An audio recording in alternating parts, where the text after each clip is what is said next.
Hello મિત્રો, જય શ્રી રામ, જય શ્રી કૃષ્ણ બધાને ભાઈ. 365 દિવસ ડેલી વિડીયો બ્લોગ માં લઈને છો 220મો દિવસ. સ્વાગત છે તમારા બધાનું આપણે ચેનલના મસ્ત મજાના નવા મિની બ્લોગ. તો હોરમાં આવી ગયું સીધો રાંદલ માતાજી મંદિર ભાઈ મસ્ત મજાના ધૂપ દીવા અગરબત્તી કરીને ચડી ગયું સીધો મેળી ઉપર, કેમ કે આપણે એને ધજા ચડાવવાની તે માતાજીને મેન મામાએ થઈને ભાઈ મસ્ત મજાની આપણે ધજા ચડાવી દીધી. અને ભાઈ જન્માષ્ટમી હતી એટલે ભાઈ કૃષ્ણ ભગવાન એને રથયાત્રા નીકળતી હતી ભાઈ દર્શન કરી લીધા. અને ભાઈ ત્યાંથી ભાઈ જાપે ગયો ને તો બધા આખું ગામ ભાઈ મસ્ત મજાનું ગરબે રમતો હતો, એ બધા ગરબે રમી લીધું.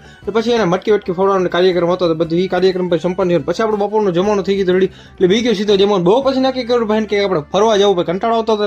આવી ગયો સીધો ભાઈ ઘૂમલી મસ્ત એનો ભાઈ. આપણે ઉપર તો ચડવું નતું પણ નીચે જે મંદિર હતું ને આપણે જે અહીંયા જ આપણે ચક્કર વાળવાની હતી ભાઈ. મંદિરની અંદર તો કાંઈ હતું નહીં, આપણે ખબર જ હતી કેમ કે આ મંદિર છે ને વર્ષોથી એમને ખાલી પડ્યું. અને પછી વિચાર કર્યો કે હવે નવરાત છે તો ભાઈ નીકળીએ સીધા માસીના ઘર બાજુ. ભાઈ માસીના ઘરે આવ્યો સીધું ચા પાણી મસ્ત કરી લીધું. માસી જો મસ્ત એના વાતો કરતા હતા. પછી આપણું ઘરે આવ્યો એટલે આમ જમવાનું રેડી હતું એટલે ગયો સીધો જમવા માટે. મિત્રો, આજના બ્લોગ માટે આટલું જ રાખીએ. વિડીયો ગમે તો લાઈક કરી ચેનલ સબસ્ક્રાઇબ કરવાનું.